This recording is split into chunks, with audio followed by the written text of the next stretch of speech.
We take a look at the course pack and the first week's worth of materials at the very front. We start off with the table of contents that kind of lays out each week and what page you jump to, as well as the subject we'll be considering. The industrial drawing pathway is laid out on the next several pages, along with the different degrees and certificates that this class ties into. We see the course sequence for industrial drawing and for architecture, since many of our students are involved in both of those pathways. We have our job skills certificate, our certificate of achievement requirements, and our associate degree requirements, all laid out nice and clean. If you have any questions, of course, about any of the pathways, certificates, degrees, or transfer options related to industrial drawing, let me know, please, and I'll get back to you. Obviously, you enjoy working with CAD, which is why you're back here for this second class, right? So we want to figure out what the goal is and how we're going to get you there as quickly as possible. The Week 1 materials on Introduction to Industrial Drawing 20A and AutoCAD Review. We'll be looking at changes in the software and the new version if you have it. If you have version 2020, that's fine. You don't have to update it. It might be a while since you've last used CAD, and we want to just refresh a few things to make sure we're all starting off and working from the same point. Making a new drawing from scratch, opening drawings, saving drawings, plotting drawings, and for us, don't worry if you don't have a printer. That's not going to affect you. You'll be able to print to a PDF file and send those prints to me when I need them. We also want to consider file management strategies, and we have a couple of drawings to do this week. One drawing will be a typical technical drawing. The other drawing, though, is kind of cool because it gives you a chance to be creative, have a little bit of design. And that design project will combine drawing with CAD with the laser. And we'll actually be doing a laser fabrication project in this first half of this semester. So some exciting stuff to look forward to. If we plot on a little bit, we see that after completing the Industrial Drawing B12 course, these are the things you should be able to do. And I would encourage you to go through this list and see if you can still do these things, because things happen, right? Let's just say it was several years ago you took the B12 class, and now you're taking the next class in the sequence, 20A. Well, can you still remember how to do this stuff? Because if you can't, well, that might be problematic. So you might want to go through and maybe put a little check mark next to the things that you remember how to do. And then for the ones that you don't remember how to do, honestly, a little 5-minute search on Google or YouTube will probably get you brought back up to speed on what you should be able to do. Now, if you still have your Industrial Drawing 12 course pack, you can use that. That will give you all the information that's covered in here. And of course, if you're still at a loss, I'm happy to help you if you have exhausted those other avenues. AutoCAD interface, let's just talk about it real briefly. We're going to take a look at AutoCAD, and this is AutoCAD 2020. I've not downloaded 2021, but there is no major differences. Things are pretty much the same as they ever were. Of course, when it opens up, there's really nothing going on. There's no tools active because we haven't told it what we want it to do. So on the third of the screen over here, we have our Getting Started buttons, like to create a new drawing. Open a file, open something called a sheet set. On the right-hand side here, we might have some notifications. We might also have the opportunity to sign into our Autodesk account. And you know, that's not a bad idea. If you created an account in order to download the software, you should sign in. Up here, if you were signed in, it would have your login and your name. But since it doesn't, here's what I'm going to do. I'm going to sign into my Autodesk account. And then it kind of keeps track of what you do, and it also gives you some online storage, which, I'll be honest with you, I don't trust. I've had some students lose lots of work using the online storage, Autodesk cloud service storage. And I don't know about you, but I am not big on doing things more than once. So when we're thinking about where to save, I don't trust this yet, but it's up there. So now we can see that I'm signed in and it remembers who I am. In the center here, we have a strip, and on this strip, links to your recent documents.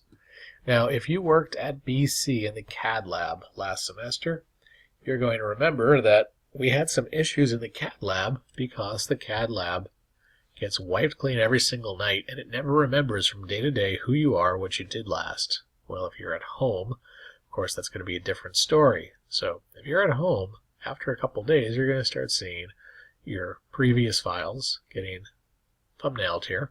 And if you want to select them, you don't have to go looking for them with open. You'll actually be able to pick them here and open them up. And if it's a file that you use frequently, you can actually click on the little push pin, and that will make sure that it doesn't scroll down as you add more files and open more files up. So you can pin files to keep them right here at the very top.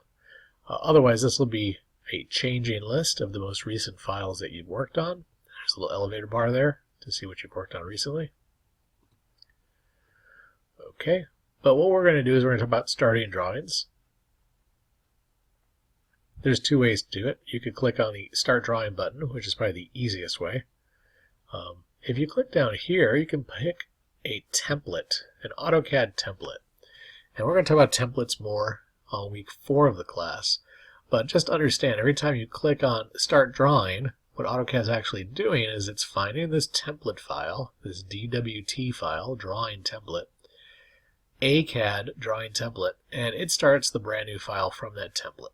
So if I click Start Drawing, or if I click right here, it does the same exact thing. It opens up a brand new clean and shiny file with nothing in it, ready to rock and roll. Alright, in the top left corner we have the application menu. It's the big red A, and there's a black arrow next to it, so we know this is a consolidated tool, which just means that there is tools underneath the other tools, right? So clicking on that gives us some of the common tools we use, as well as some specialty tools related to printing and publishing, opening and closing, importing and exporting. There's also a little button down here that we're going to be very interested in a couple of minutes called Options. Here is a list of recent files you've opened, which is kind of nice to have access to that right there. Along the top right here, I have something called the Quick Access Toolbar, and the tools on this toolbar are variable, which means you can adjust them. You can have certain tools open or certain tools closed. Now, mine looks different from yours because I've added something to it. And if you click the little black arrow at the end, I want to show you that this is how you customize what appears on that Quick Access Toolbar. See, I wanted to add layers because I like having the layers available up here. See, the layer panel is here and the layer tools are here, but when I'm on different tabs, they're not there anymore. And I don't like that. So part of this class is we talk about how to make AutoCAD work for you.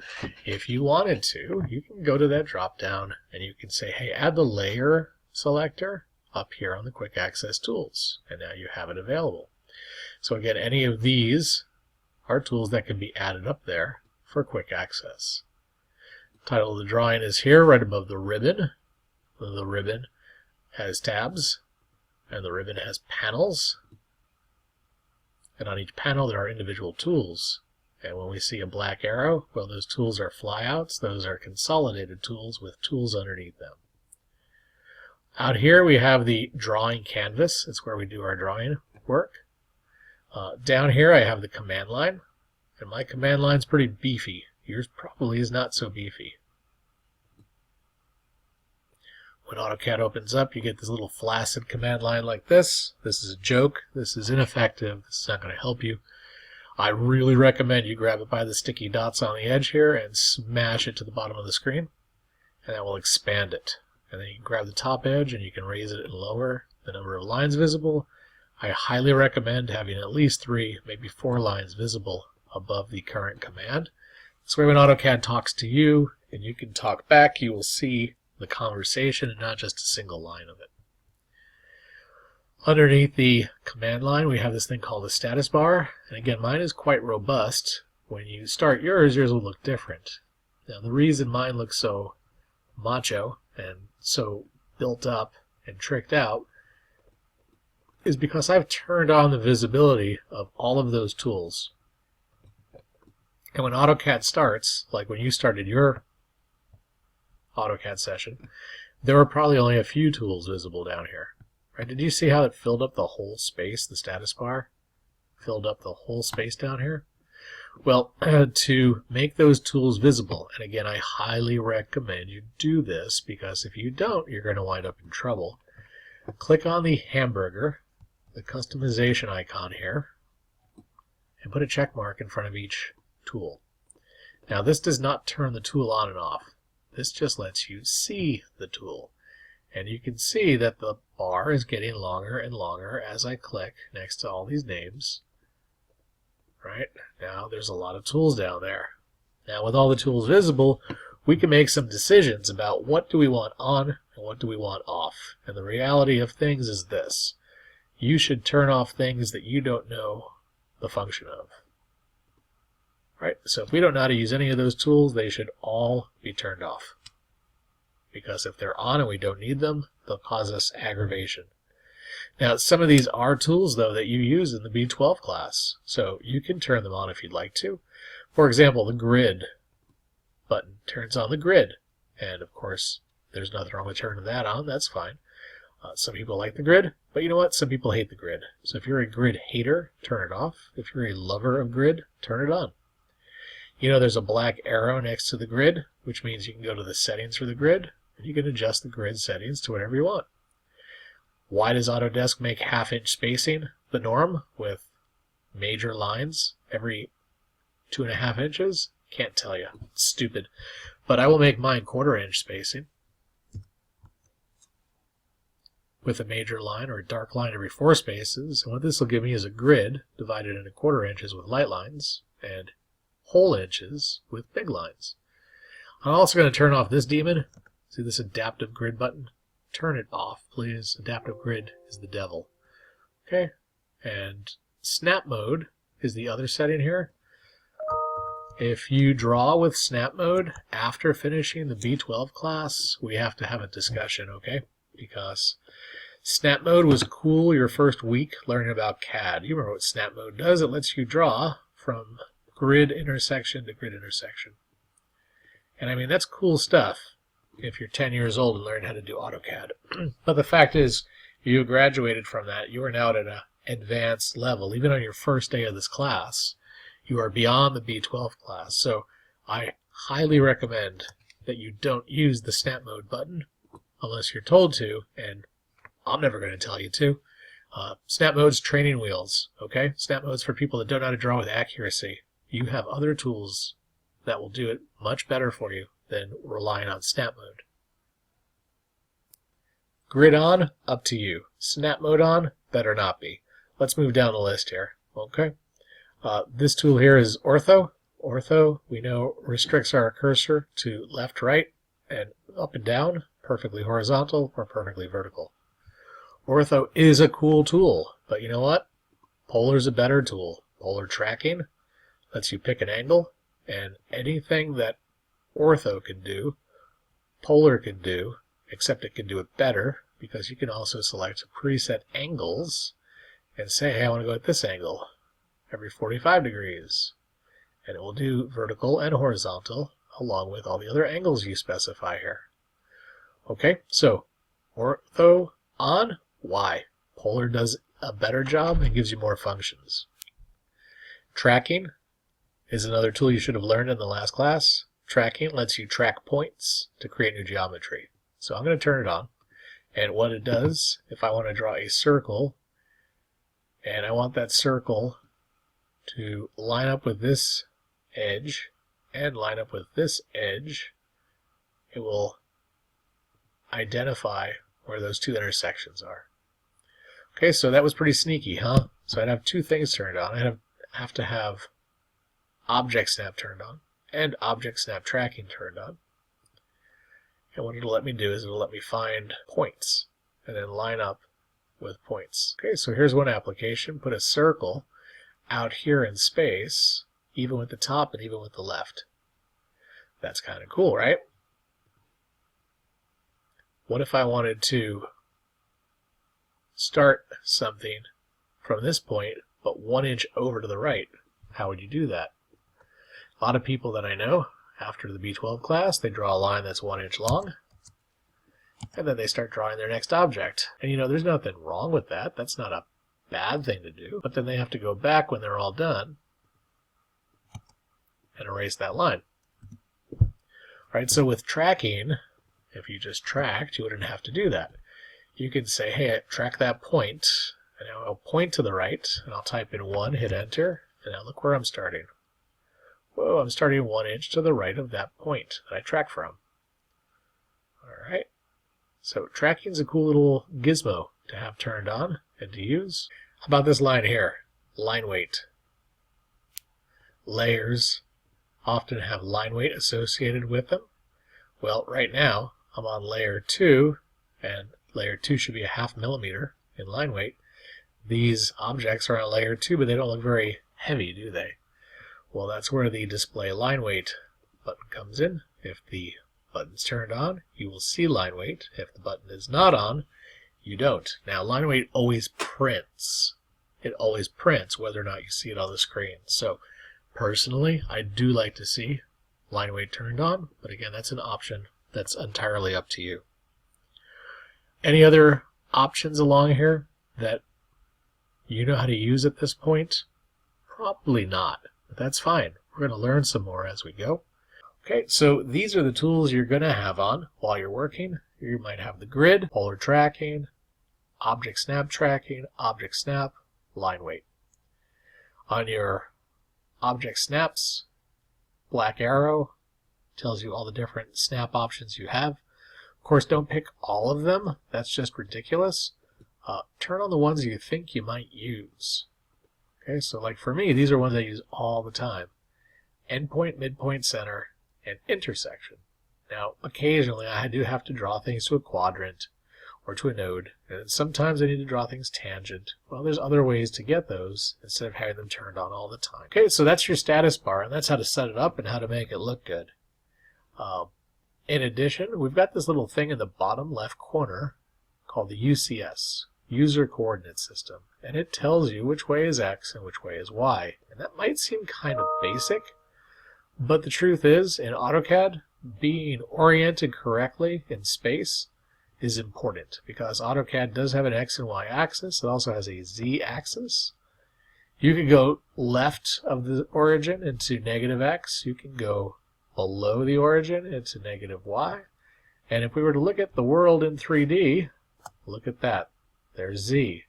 And we have positive Z above the drawing plane and then negative Z below the drawing plane.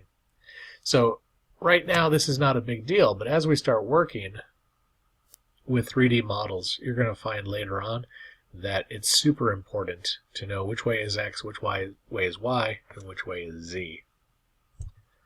Okay, so UCS icon, command line, status bar, ribbon, quick access tools, application menu, and then last but not least, the drawing canvas, where the drawing happens. Now, you're going to notice that on my screen right now, my crosshairs right here at the center of the screen where the two lines intersect, they're big, and they're red, and I'm going to guess that yours are small and yours are white. Well, you remember I told you that the options for the program would be something we might be interested in at some point. So if we click on options, you're going to see the world of possibility open up, because AutoCAD is highly customizable. So right now, I look at a bunch of tabs at the top of this dialog box, and the one I'm interested in is display. So display means what's on the screen. And I'm interested in the colors of what is on the screen. So if I select colors, it'll tell me that right now in 2D space, the background is black. The crosshairs are red. The major lines on the grid are this color, 73, 79, 105. The minor lines are 50, 55, 72. And those are the 255 colors that are available in the color selector. You can change the colors of anything. So, for example, my grid lines, major lines on the grid, I don't want that light gray, I want blue. And for the minor lines, the 1/4 inch, I don't want blue or gray, I want cyan. And now when I hit apply, okay, we see now my grid looks different, right? Dark blue lines for every inch, the lighter blue or the cyan lines for every 1/4 inch. And I'll change my background color. Why black? Why not white? So you can change it to whatever you want. And now, hey, that looks kind of like graph paper, doesn't it? The fact is, you could set the background any color you want. You can set the grid to any color you want. You can make the crosshairs any color you want. And that's all done through the options. The other option you might want to be aware of is this one here, crosshair size. See, if you have a little baby size crosshair, it's a little plus sign on the screen. I'm not a fan. I don't like it. So my preference is to make it fill up the screen 100%. That means no matter where it is on the screen, you can always find it, right? Because a tiny crosshair might be tough to find, but a big crosshair, it's hard to miss it. So those are some of the options that you might want to go in. I personally don't care what color you make your background. Just understand that some backgrounds are rough on the eyes, okay? If you set your background color to magenta, you're probably going to burn out your retinas in a couple hours. This is nasty to look at, right? White is also kind of hard to look at because, let's face it, white has glare. And the more glare in your eyes, the more eye strain you have, the more likely you're going to wind up with headaches and fatigue. So generally the idea is to have a dark background. Black is good, but you can select any color. And these muddy colors out here tend to be the best, like that muddy blue right there. See, that's almost like a blueprint now, isn't it?